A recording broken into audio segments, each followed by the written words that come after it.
Camões, 500 anos de história e de lenda.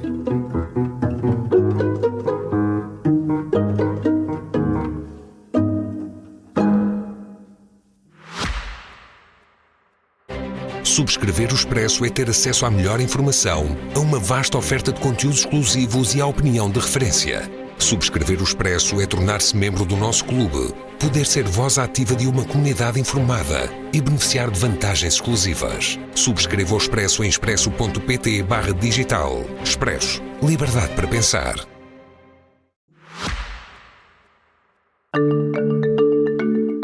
Como é que lemos Camões hoje? É com esta pergunta que começa o debate entre os investigadores Filipe Araújo e Hélio Alves no episódio sobre velhas e novas perspectivas dos estudos camonianos. Camões é mesmo assim tão único ou ao longo do tempo fomos esquecendo outros grandes nomes da literatura? A conversa, moderada por Isabela Almeida, percorre temas como a necessidade de contextualizar o poeta no seu tempo em diálogo com outros autores do século XVI. O episódio foi gravado no auditório da Biblioteca Nacional de Portugal. Vamos ouvir. Uma boa tarde a todos. A moderadora desta sessão seria, desejavelmente, a Sra. Professora Maria de Lourdes Correia Fernandes. Por uma impossibilidade de última hora não lhe foi possível estar connosco e eu vou, acima de tudo, apresentar os oradores desta sessão. Há um verso muito famoso de Camões nos Lusíadas, que é um caso extraordinário, é uma citação de um soneto de Petrarca, uma citação feita em italiano. Portanto, é daqueles casos em que o poeta não disfarça, pelo contrário, torna muito ostensiva a presença de texto alheio na sua obra. E é um verso que, na verdade, no texto de Petrarca é uma interrogação, Camões converte numa afirmação, mas é um verso em que se fala de uma mão, uma espiga e um muro que se interpõe entre a mão e a espiga, entre a mão e o fruto. Uma mão que quer colher, um fruto que está pronto e, todavia, um muro que se interpõe. No caso dos estudos camonianos, nós podemos tomar quase esta imagem entre a mão e a espiga, um muro a erguer-se, porque muitas vezes o ponto a que se chega no fim de uma pesquisa, de uma investigação, é um ponto que poderia ser ilustrado com o muro alto,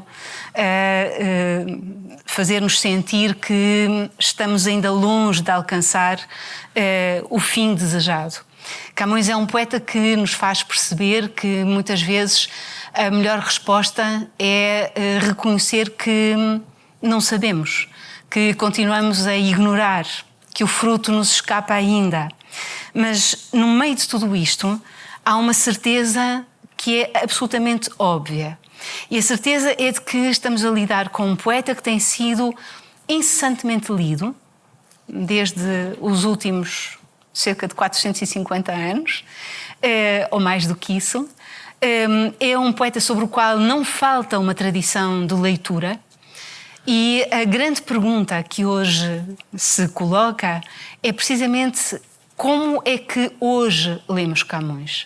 Não nos faltam razões para tentar compreender, nem matéria para tentar compreender como foi lido o poeta, mas pensarmos sobre aquilo que é a leitura hoje da obra camoniana é uma questão premente e é aquela que orienta a sessão de hoje. Novas perspectivas sobre os estudos camonianos, o que é que fazemos hoje quando lemos Camões, o que é que queremos fazer no futuro quando lidamos com Camões, e é sobre isso que vamos ouvir, em primeiro lugar, Filipe Araújo, que foi e é investigadora do Centro Interuniversitário de Estudos Camonianos, da Faculdade de Letras da Universidade de Coimbra, é uma grande investigadora da tradição emblemática, mas também daquilo que é a produção de edição ilustrada da obra de Camões. É alguém que tem pensado maduramente sobre o que se faz quando se trabalha com este poeta, e é Filipe Araújo, a primeira pessoa a quem dá 2 boas-vindas, a quem agradeço a participação e que vamos ouvir. Muito boa tarde. Eu agradeço à doutora Isabel as palavras gentis e devo dizer que foi com ela que eu comecei a trabalhar com Camões e sobre Camões naquela edição dos comentários de Dom Marcos, de Frei Marcos de São Lourenço, publicada pelo Centro de Estudos Camonianos há já alguns anos. Quando fui convocada para participar nestes debates, percebi que o contributo que poderia aqui trazer deveria ser aquele em que eu, no fundo, tenho trabalhado e aquilo que me levou à obra de Camões, através das relações texto-imagem. Não é propriamente uma perspectiva inovadora, porque a literatura comparada, os estudos interartes já se têm afirmado há décadas, mas no que diz respeito a Camões, eu gostaria de fazer 3 propostas através das relações texto-imagem. Em primeiro lugar, naquilo que diz respeito às relações entre o conceito de muda poesia e a emblemática. Depois, a recepção de Camões na arte efêmera do Barroco, e aí com particular foco naquilo que é o contexto dos festivais.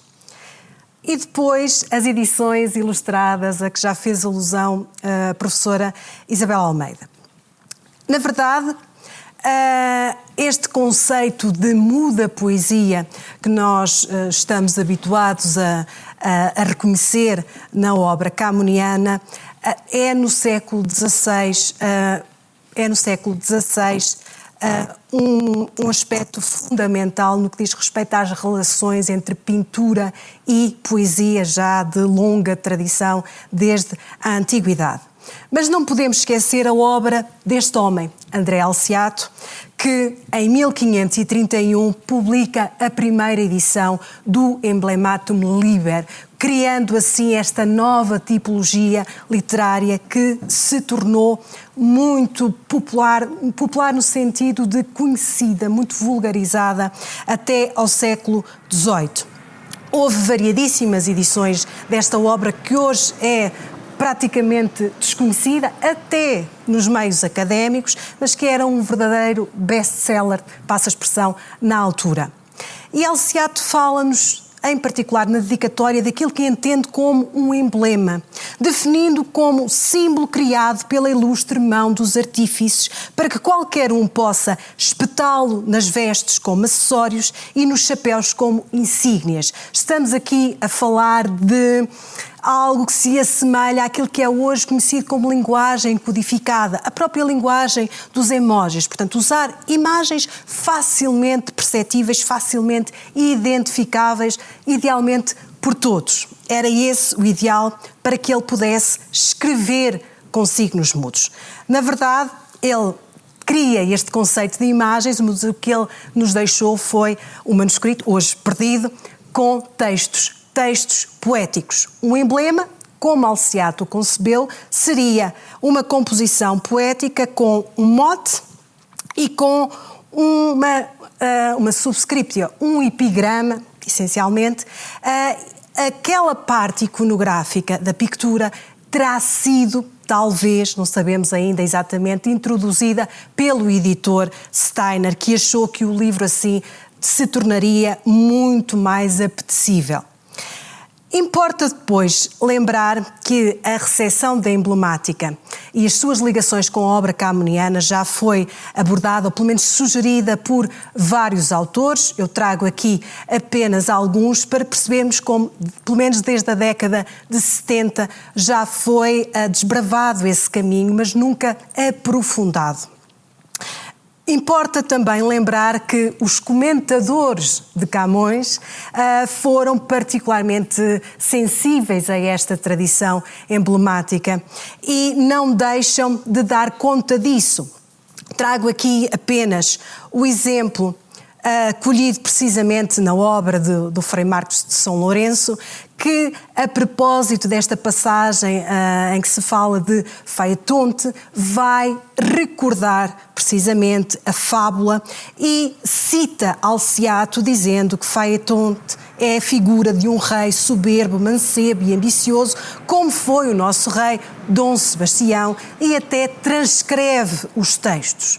Nós não conseguimos apurar exatamente se ele teria acesso a uma edição ou se cita através das polianteias, que eram, portanto, uma fonte amplamente divulgada, mas a verdade é que os comentadores sugerem a leitura e a interpretação da obra camoniana através dos emblemas em vários pontos. E isso acontece com este comentador, com o Manuel Correia e com Faria e Sousa em vários momentos.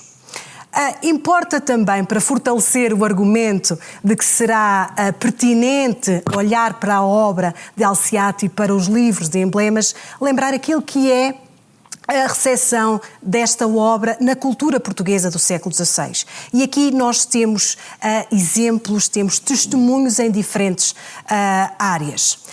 Importa lembrar também que os primeiros comentários à obra de Alciato são escritos em Coimbra, na Universidade de Coimbra, por alguém que veio da Alemanha com o professor Fábio Arcas e que vai fazer essa primeira tentativa de explicar a simbologia da obra de Alciato. Trago também aqui este outro exemplo, a imagem da vida cristã. Frei Heitor Pinto é, pelo menos até agora, o primeiro autor português a citar claramente um emblema de Alciato, mostrando que a obra circulava. E há vários outros argumentos, os comentários, os célebres comentários a Aristóteles feitos em Coimbra também pelos jesuítas, pelos professores do Colégio de Jesus, citam Alciato, e temos a própria recepção nas artes. Nós conseguimos identificar, quer na obra de João de Roão, quer em outros testemunhos. Eu trago aqui aquela cúpula da Igreja de São Pedro em Beja, em Elvas, dos finais do século XVI, que reproduz naquele espaço sagrado, é a cúpula do altar-mor, alguns emblemas de Alciato. Além disso, quando olhamos para a forma como Camões se refere à muda poesia, temos de ter em conta o célebre episódio das bandeiras, quando nos vai descrever os símbolos ali representados. E percebemos então, pelos conceitos que aplica, este termo, a divisa, e mais do que uma vez fala também em cimeiras, em letras. Conseguimos então estabelecer uma clara relação com aquele que era o conceito de empresas, muitas vezes confundidas com os próprios emblemas. Para simplificar, eu diria que as empresas eram emblemas de uso pessoal e que nós vamos conseguir identificar em ligação a várias figuras da Casa Real, como aqui deixo exemplo. Importa então lembrar que esta tradição, que estes modelos circulavam amplamente, e é também por isso que a professora Vitalina Leal de Matos, quando fez esta edição da Lírica de Luís de Camões, vai incluir aquilo que ela chama um emblema que teria recuperado da edição das rimas de 1598.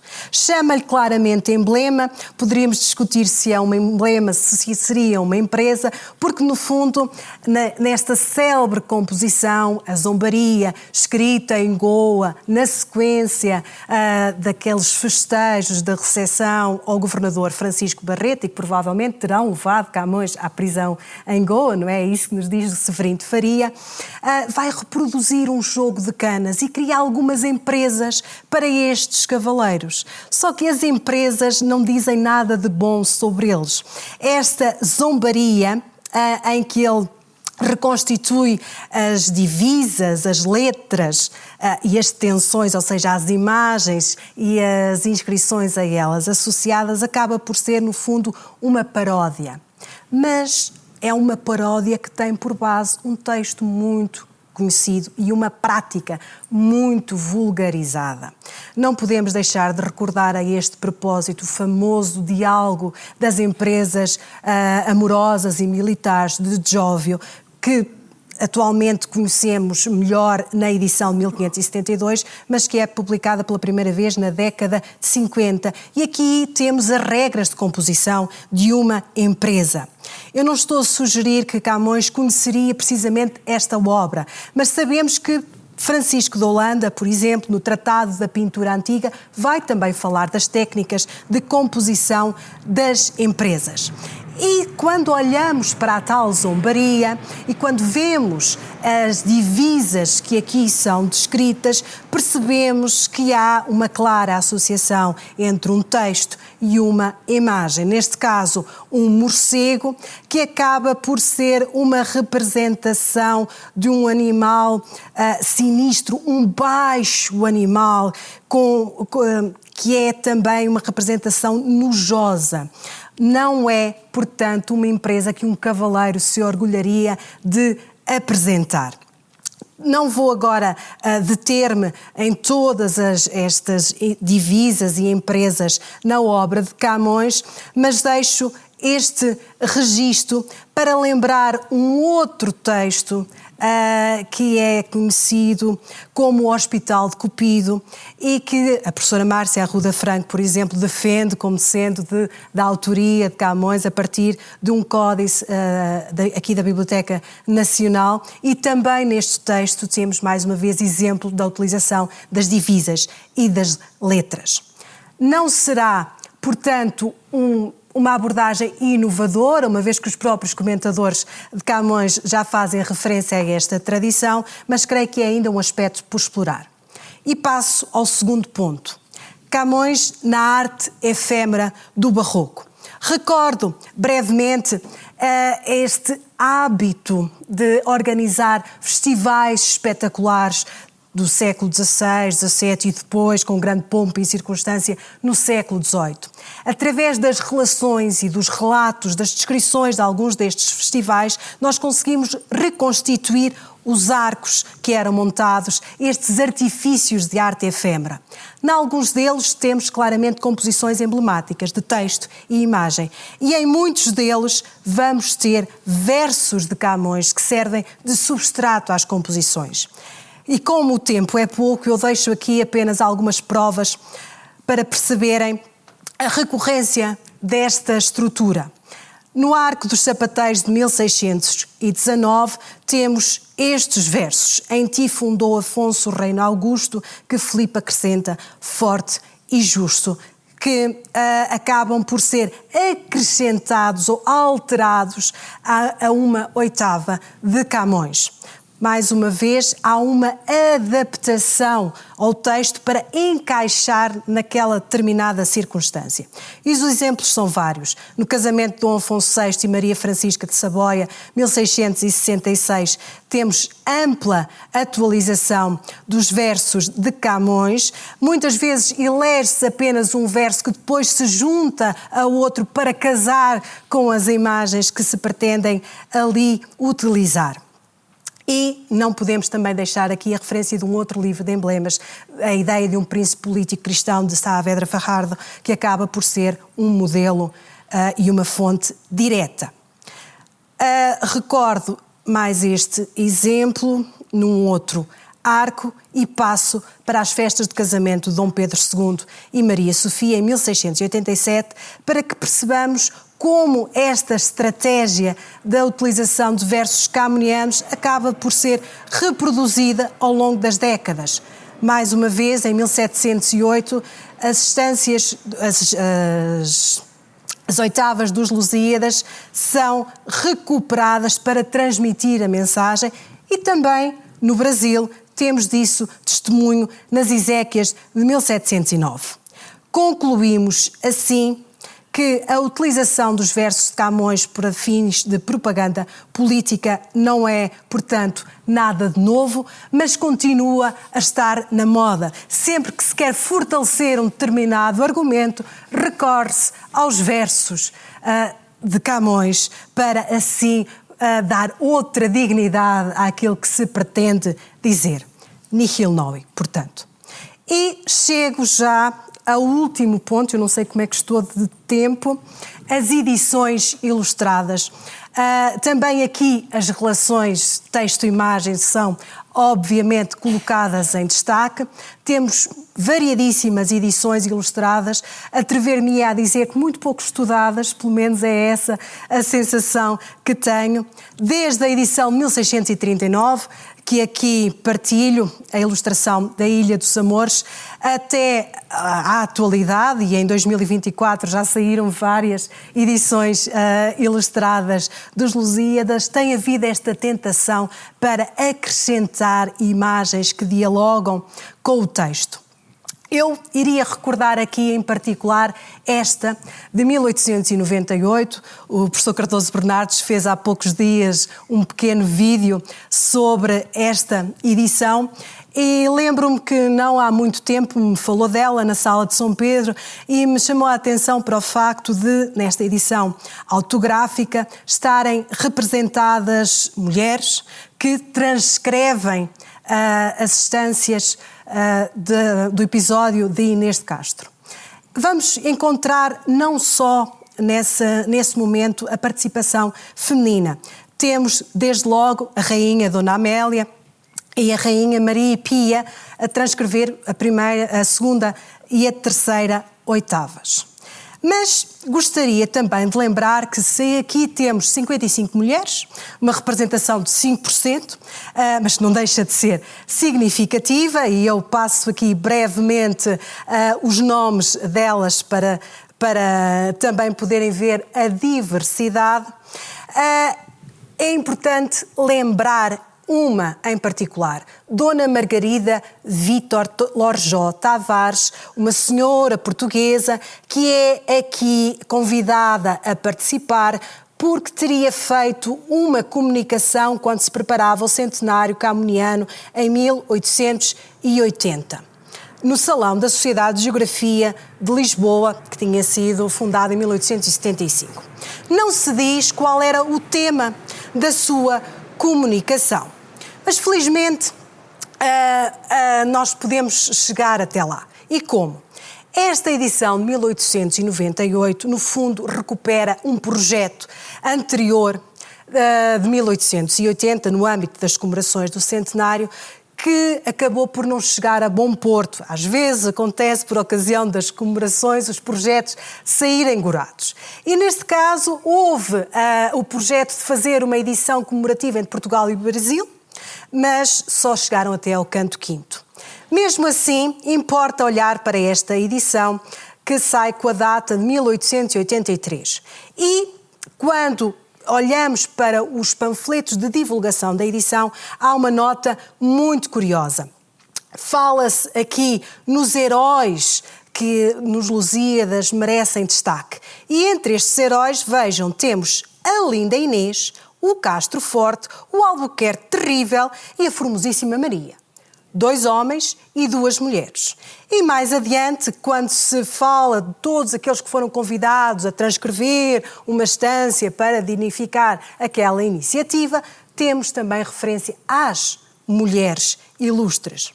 E quem são estas mulheres ilustres? Se na edição de 98 temos o rei Dom Carlos a transcrever a primeira estância, aqui temos o Visconde de Germânia e a segunda pelo Teófilo Braga. Quem são então? Mostro, não posso deixar de partilhar estas imagens para terem a noção dos artistas que foram convidados a participar. Rafael Bordado Pinheiro e, no segundo canto, Columbano. Quando chegamos então ao terceiro canto, quem são as mulheres que vão transcrever as oitavas? A Imperatriz do Brasil, uma poetisa portuguesa, a Condessa Dou, Princesa Imperial do Brasil, e depois Dona Margarida Vítor, a mesma que temos na edição 1898, aqui indicada desta forma: Margarida Vítor, sem o sobrenome do marido. Autora da conferência Camões e as Mulheres Portuguesas, feita por ocasião do tricentenário de Camões na Sociedade de Geografia de Lisboa. E temos a felicidade de conhecer o conteúdo dessa conferência, graças à Biblioteca Nacional, que digitalizou este texto publicado por este editor que, pelos vistos, era conhecido por fazer várias edições de panfletos e por publicar obras para divulgação junto das várias camadas do povo. Portanto, era um divulgador de ciência. Dona Margarida Vítor dirige-se ao público e recorda na versão escrita que no momento em que proferiu a conferência lhe causou estranheza o facto de duas senhoras no público se sentirem muito incomodadas com o tema. Recordo, estamos em 1880. Esta senhora foi a primeira, de que há registro, pelo menos, a falar sobre este tema. 1880 é muito antes de entrar para a Universidade de Coimbra a primeira mulher, em 1891, Domitila de Carvalho. É muito antes de começarmos a ter Dona Carolina Michaelis a trabalhar sobre Camões. Portanto, foi verdadeiramente uma mulher precursora. E o que é que ela vai dizer sem qualquer pudor? Que é preciso que as mulheres saibam homenagear o legado camoniano. E defende o argumento de que Camões, o poeta, é aquele que cantou a mulher em todas as dimensões da sua obra e que, por isso, tem que ser também por elas devidamente lido. Claro que é altamente inovadora esta abordagem e esta proposta. Quando ela diz que Camões, em todos os seus livros, no poema, nos sonetos, nas elegias, em todos eles teve a mulher no centro das atenções. Não há na sua existência uma única fase que não obedecesse a este poder, a mulher. Não sei como é que este texto foi publicado, mas não deixa de ser digno de registro podermos ver como ela, que dedica esta obra às senhoras portuguesas, tem consciência de que foi muitíssimo inconveniente, mas não deixa de manifestar nas palavras finais este apelo a que nós, mulheres, temos que ler Camões e temos que ter um papel na sociedade e ao serviço também da instrução. E termino lembrando apenas que nesta edição há simplesmente uma representação de 2% das mulheres, mas não deixa de ser significativa como ela acaba por antecipar, fala-nos em 1880 de um tema que nas últimas décadas vem a ser recuperado, nomeadamente pelo professor Hélder Macedo. Não sei se cumpriu o objetivo de falar de novas perspectivas sobre os estudos camonianos, porque, na verdade, como viram, estes temas acabam por ser tratados já há muito tempo, mas espero que pelo menos possam trazer aqui algum debate. Muito obrigada. O modelo seguido nestas sessões tem sido de ouvirmos logo a seguir ao primeiro orador, o segundo, que será Hélio Alves, professor na Faculdade de Letras da Universidade de Lisboa, amigo de longa data de Camões e não só, e autor de uma vasta biografia sobre a literatura portuguesa do século XVI, XVII. Vamos ouvi-lo, com todo o gosto. Muito obrigado. Desde logo, muito obrigado pelo convite para estar aqui hoje. Será com certeza para mim um dia muito frutuoso. Achei também delicioso o facto de ser hoje o Dia Mundial do Livro. Não sei se vem a propósito, mas que achei deliciosa a coincidência de hoje termos o Dia Mundial do Livro. É uma altura particularmente interessante para se falar sobre Camões. Eu tomei um pouco à letra a proposta que me foi feita de falar sobre novas perspectivas em torno de Camões e, portanto, o que vos trago aqui é um pouco daquilo que tem sido parte do meu trabalho relativamente a Camões e parte das tentativas que tenho feito para pensar em Camões sobre perspectivas que, podendo não ser inteiramente novas, são seguramente, ou têm sido seguramente, pouco exploradas. Isto pode parecer um pouco estranho quando estamos a falar de um autor cujos 500 anos celebramos agora. Poderíamos pensar que, de facto, está muito tratado, muito falado, e sem dúvida que está muito tratado e muito falado. No entanto, há de facto como a professora Isabel Almeida dizia há bocadinho, há um bocadinho esta preocupação por pensarmos num Camões para hoje, um Camões que faça sentido para as pessoas que vivem hoje no mundo de hoje, nas circunstâncias do mundo de hoje. E nesse aspecto eu queria trazer-vos algumas potencialidades de trabalho que tenho procurado, enfim, iniciar, tenho procurado fazer e que podem ser, parece-me, interessantes sob esse ponto de vista.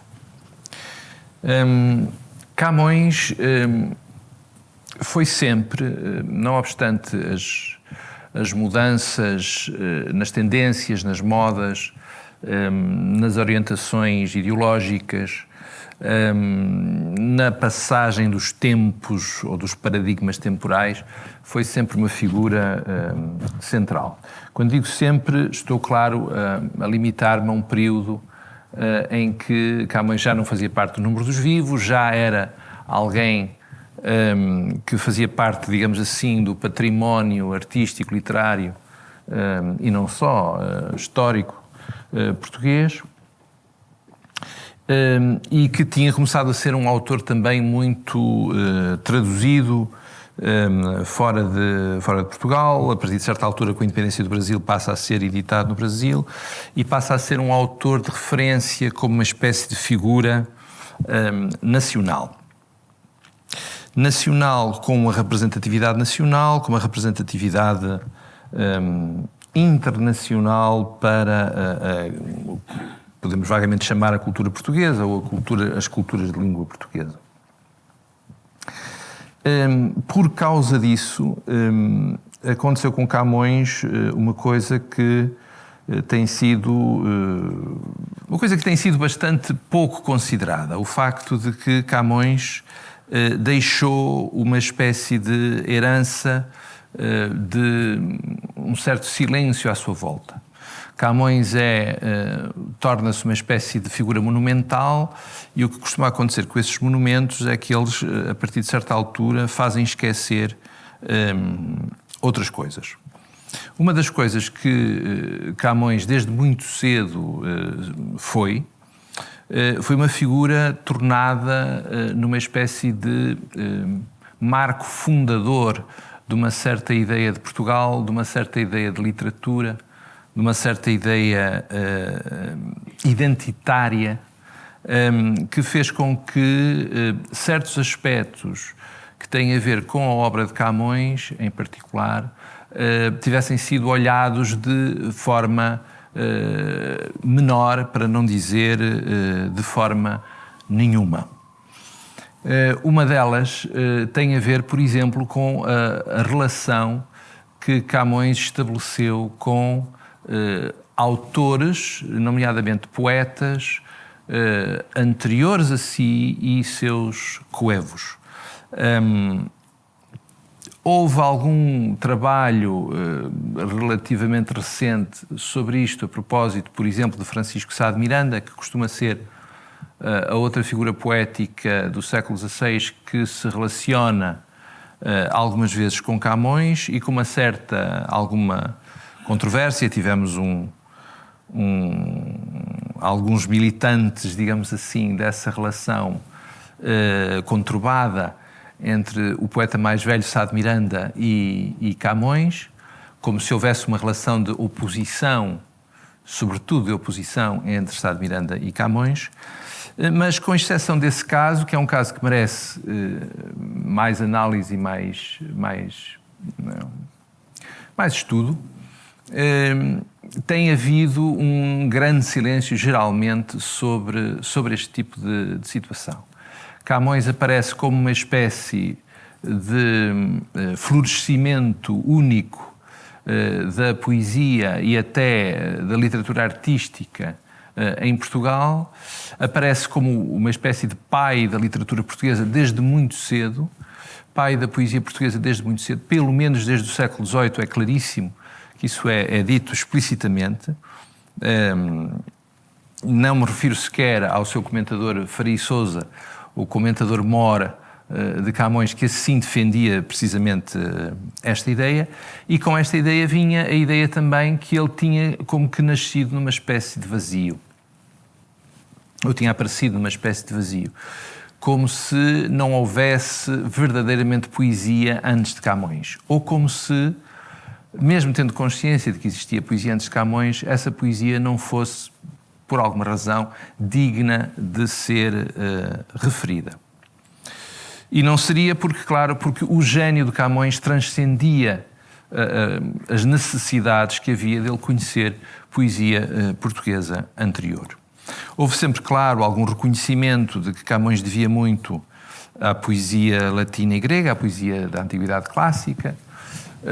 Houve algum trabalho sobre as relações que, mesmo assim não muito, sobre as relações que Camões estabeleceu com a poesia castelhana, sobretudo a poesia castelhana do primeiro Renascimento, chamamos-lhe assim, portanto a poesia em medida nova, mas sobre a poesia propriamente portuguesa, isto é, sobre a poesia que, à partida, o circundava mais diretamente enquanto poeta, muito pouco trabalho foi realizado ao longo dos séculos. Esse é um trabalho que me parece que constitui uma possibilidade de uma nova perspectiva sobre Camões. Eu próprio tenho feito algumas, que me parecem, identificações de passos de Camões que devem muito autores que eram de uma geração anterior à dele, ou inclusivamente de autores da sua mesma geração. São momentos em que, ao contrário do que se tem pensado, por exemplo, relativamente a Sá de Miranda, não se trata de um Camões que contesta, ou que repudia, ou que rejeita, ou que inferioriza os seus confrades no ofício, mas pelo contrário é um Camões que está muito interessado naquilo que outros escreviam e interessado ao ponto de proceder com eles àquilo que na época se chamava geralmente imitação, a imitatio. Portanto, o procedimento de incorporar nas suas próprias palavras, de uma forma bastante deliberada, as palavras dos outros. Esse eu diria que seria um caminho interessante a prosseguir numa nova perspectiva sobre Camões. Ele faz parte, em meu entender, de um projeto que deveria ser um projeto mais amplo e que tem a ver com uma visão, como eu gosto de lhe chamar, não exclusivista ou não excepcionalista sobre Camões.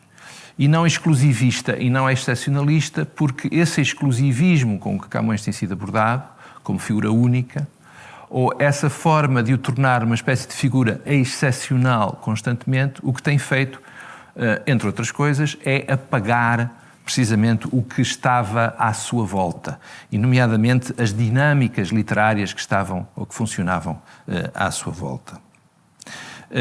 Aqui nós corremos o risco, e quando digo nós, digo a sociedade em geral, a intelectualidade em geral, se quiserem, a responsabilidade cultural em geral, temos sempre corrido o risco de uma espécie de anulação de outros grupos, de outras figuras, de correntes válidas de presença e de presença cultural e de presença artística em benefício desta excepcionalidade ou desta exclusividade de Camões. Poderíamos talvez chamar a isto, eu gostaria de chamar a isto, o Camões como sinédoque, não é? Utilizando a figura retórica da sinédoque, a parte pelo todo. Camões é a parte que está a ocupar o todo.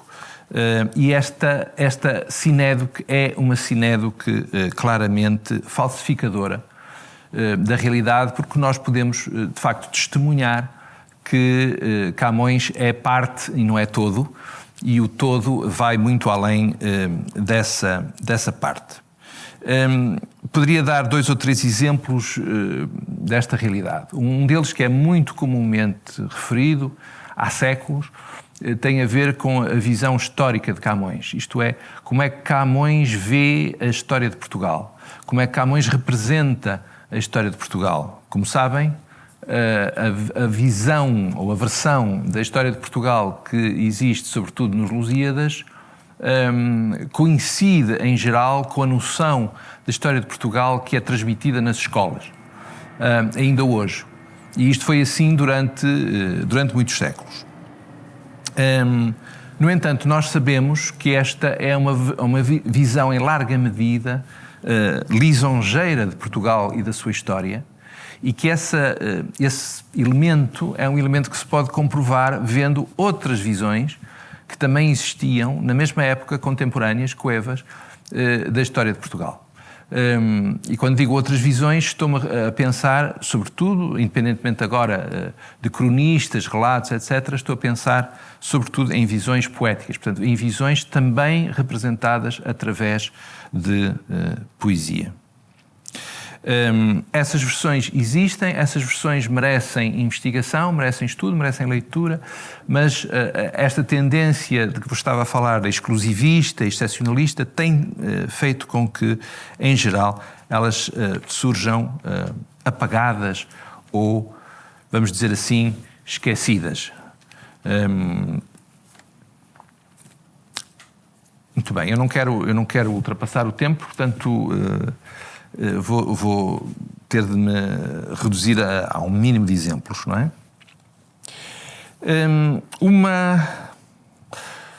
Se podemos chamar assim, uma perspectiva nova que pessoalmente eu ambicionaria conseguir, tem a ver com o conceito de contradição. A ideia de que a obra de Camões é uma obra inerentemente contraditória, ambígua, ambivalente, que corresponde a discurso e contradiscurso acontecendo mais ou menos em simultâneo, ou pelo menos no mesmo corpo poético, independentemente dele ser épico ou lírico. Houve uma altura que eu chamei a esta tendência, que foi uma tendência que fez época e ainda está muito vigente, chamei-lhe uma devedora atrasada do New Criticism, porque me parece que há aqui uma tendência que tem a ver com certas correntes da crítica literária que chegaram a Portugal tarde, relativamente ao ponto em que estavam no princípio, e que valorizavam precisamente a poesia como o campo perfeito da ambiguidade, não é? Basta pensar obras clássicas como o William Empson, que escreve os 7 Types of Ambiguity, obras clássicas da crítica que olham para a poesia como sendo particularmente valiosa por este fator. Não tenho, evidentemente, nada contra o New Criticism, pelo contrário, aprendi imenso com o New Criticism, mas a ideia da contradição tem de ser verificada através dos factos textuais, e isso é um trabalho que não tem sido feito como, a meu ver, deveria ser necessário. Há diversos aspectos na obra de Camões onde é preciso puxar muito os fios da ambiguidade, puxar muito os fios da contradição para nela encontrarmos contradição. E vamos aqui desde questões sobre o tratamento que Camões concede aos outros, àqueles que são étnica ou nacionalmente outros, a questões de orientação política que estão explicitamente indicados na sua obra, indicações de natureza teológica que estão explicitamente indicados na obra, ou questões como a relação que Camões estabelece com o que podemos talvez chamar de uma forma muito lata, vaga e imprecisa, o mecenato. A forma como ele olha para o ofício do poeta e a necessidade que o ofício do poeta tem de recorrer àquilo que na época se chamava mercês, ou a recorrer a favor. Não é? Em tudo isso, pelo trabalho que tenho realizado e até pela história dos estudos camonianos, se verifica que há muito pouco fundamento para uma visão contraditória ou ambígua de Camões. E eu sei perfeitamente que, ao dizer isto, eu estou a incorrer em polémica, mas é precisamente a polémica que faz com que a versão da contraditoriedade de Camões apareça como uma espécie de explicação ajusante de todo o estudo acerca do que se passa na sua obra. Uma coisa é o objeto ser contraditório, por exemplo, famosamente o amor aparecer como uma contradição em si. Outra coisa é o tratamento ou a representação poética que se faz desse mesmo amor. A mesma coisa eu diria, por exemplo, relativamente à morte. A morte aparece em Camões sistematicamente como um momento de salvação da alma. De uma forma ou de outra aparece assim. E, portanto, isto significa que estamos a precisar de olhar para a forma como Camões vê a morte de uma forma que não tem sido propriamente muito estudado. Ou temos normalmente estudos que estão vinculados a um certo discurso devoto, a uma certa religião, a um certo parti pris, geralmente católico apostólico romano, ou então temos outro tipo de visão que simplesmente ignora os aspectos teológicos e devocionais de Camões porque não são simpáticos, não são agradáveis, etc. Ora, estas coisas têm de ser confrontadas de frente, não é? Têm de ser vistas de frente, têm de ser observadas, e quando são observadas nós precisamos sistematicamente estar a rever esta questão das ambiguidades, das ambivalências, da contraditoriedade de Camões. Enfim, eu diria que pintei um quadro um bocadinho variado de questões, mas que são questões que pessoalmente considero que são essenciais de serem vistas, de serem observadas, e que estamos num momento histórico, 2025, estamos num momento histórico adequado para as pensar. Não sem, evidentemente, os problemas que olhar para estas coisas desta forma implicam, naturalmente. Mas eu ficava por aqui, se puder ser, e agradeço desde já a vossa atenção. Muito obrigado. Muito obrigada. Voltando à questão do excepcionalismo, eu gostava de te ouvir, Hélia, se possível, sobre como é que tu entendes esse processo, como é que entendes a gênese desse excepcionalismo. Estou a pensar na relação, obviamente na relação entre Camões e Corte Real, não é? Porque inicialmente ambos são estimados e Corte Real até parece entrar em cena com muito mais vantagem do que Camões, se posso dizer assim, não é? E tu mostras, por exemplo, naquela edição que fizeste do Naufrágio de Sepúlveda, que há uma recepção muito favorável a Corte Real, há uma série de grandes nomes a lembrá-lo, etc. Portanto, ele não é um excluído no século XVI, nem no século XVII, de maneira nenhuma. Portanto, como é que se entende, como é que podemos compreender que Camões tenha mantido uma posição canónica e Corte Real tenha sido pouco a pouco esquecido? Eu acho que estaria aqui muito tempo para tentar responder esta pergunta. Eu parto do pressuposto que a principal questão que está por trás disto é a questão, posso estar a pensar erradamente, mas é a questão da canonicidade ou do cânone como resultado da qualidade intrínseca de um escritor. Ou seja, a visão essencialmente aquela que se tem mantido ao longo de 400 anos, não é? Portanto, Camões é o príncipe dos poetas, e é o príncipe dos poetas porque é melhor do que os outros poetas, como poeta. E, portanto, e nós sabemos como é que os cânones funcionam. Portanto, os cânones funcionam por naturais processos de esquecimento, não é?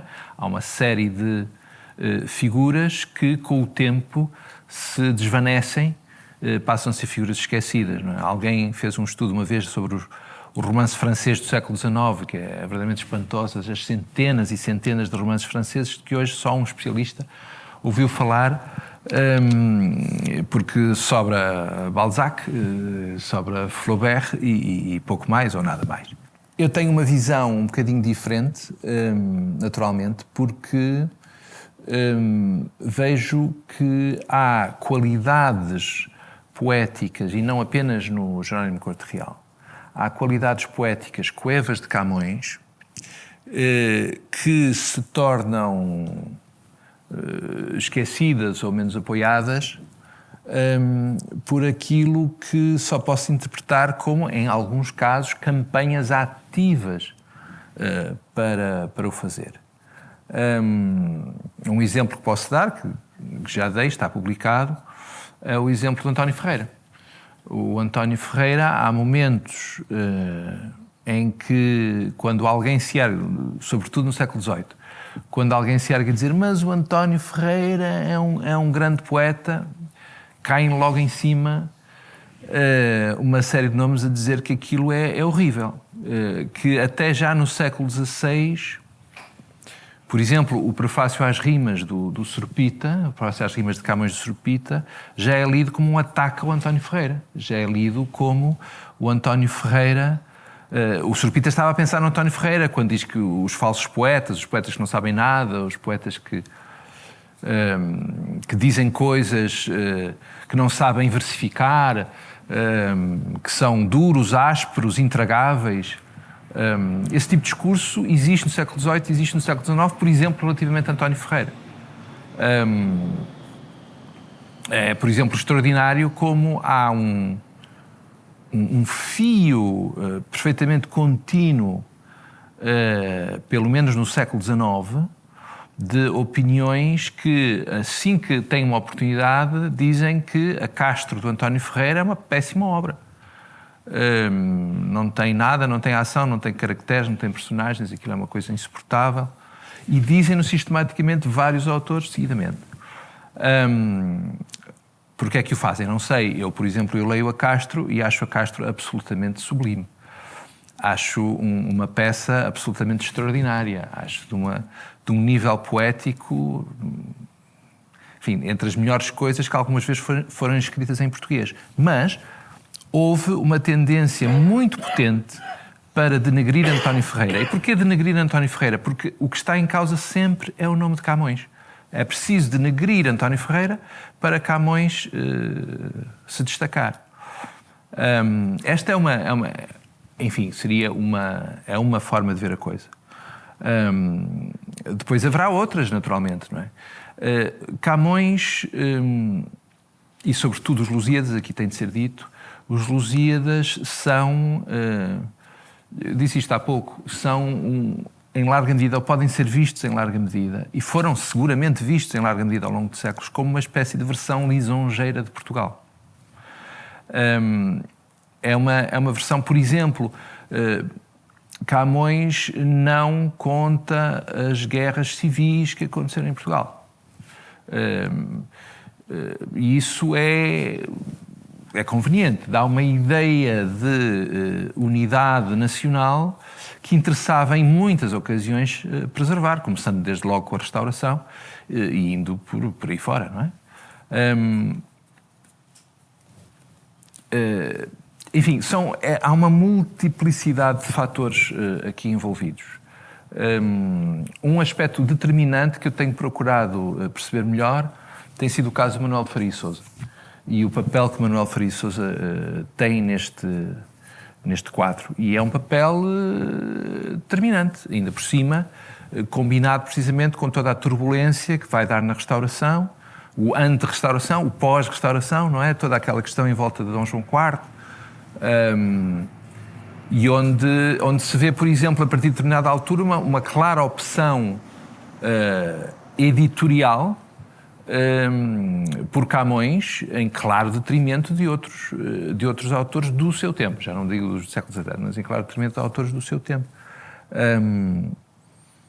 E é uma coisa que se vê, quer dizer, por exemplo, observando a história editorial, percebe-se que não é de um momento para o outro, ou não devia ser de um momento para o outro, que um poeta se torna esquecido e outro se torna canónico. Do caso de Jerónimo Corte Real é bastante evidente, porque o Jerónimo Corte Real acabou por ser identificado com uma ideia de traição espanholizante. No caso de outros isso não aconteceu, mas por alguma razão não precisava de acontecer. O que era preciso era dizer, por exemplo, que eram maus poetas, como aconteceu ao António Ferreira, ou, enfim, tentar passar esse tipo de mensagem, não é? Mas é uma questão muito complexa. Cá está, uma nova perspectiva seria precisamente procurar trabalhar isto, estudar isto, estudar os documentos de todo este período que vai desde os inícios do século XVII até 2000, sob esta perspectiva. Então, damos por encerrada a sessão, agradecemos muito a presença de todos, agradecemos muito aos oradores que nos proporcionaram uma magnífica tarde e razões para pensarmos que há novas perspectivas para os estudos camonianos, portanto, estes 500 anos são só o princípio ainda da história. Muito obrigada.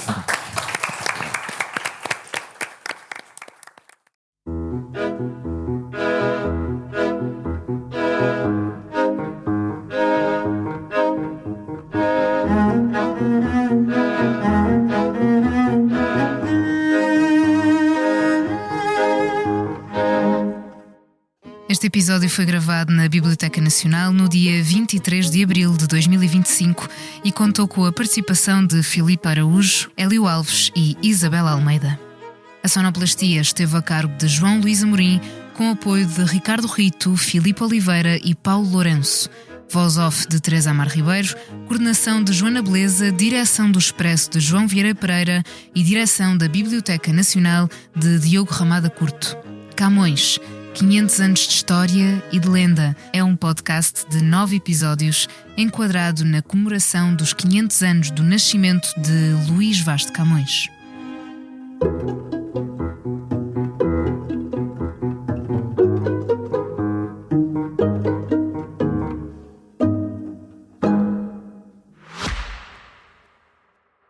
Subscrever o Expresso é ter acesso à melhor informação, a uma vasta oferta de conteúdos exclusivos e à opinião de referência. Subscrever o Expresso é tornar-se membro do nosso clube, poder ser voz ativa de uma comunidade informada e beneficiar de vantagens exclusivas. Subscreva o Expresso em expresso.pt/digital. Expresso. Liberdade para pensar.